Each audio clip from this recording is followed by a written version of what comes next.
Mark Zuckerberg just dropped a bold claim. Superintelligence is no longer a distant dream, it's now in sight. After poaching top researchers from OpenAI, Google, and Apple, with pay packages rumored to hit hundreds of millions, even $1 billion in one case, Meta is making its move in the AI arms race. In a new note, Zuckerberg revealed that Meta's AI systems are starting to improve themselves. Progress is slow, he admits, but undeniable. And that's fueling Meta's vision for personal superintelligence, AI built to empower individuals, not replace them. He took a subtle jab at rivals like OpenAI, which define artificial general intelligence as systems that can outperform humans at most economically valuable work.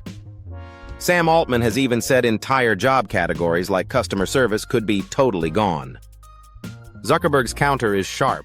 Instead of automating away society, Meta wants to put superintelligence directly in your hands, tailored to your goals, your creativity, your relationships.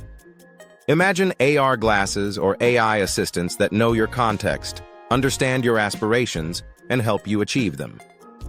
But here's the twist. Altman himself, in past blog posts, has described a future of personal AI teams, full of virtual experts helping people build almost anything they can imagine. In other words, for all the sharp contrasts, the visions might be more alike than they seem. Either way, the next few years will be decisive. Will superintelligence become a centralized tool to replace human work, or a personal force multiplier for billions of people? If you're enjoying this breakdown of AI's future, don't forget to like, subscribe, and drop your thoughts in the comments.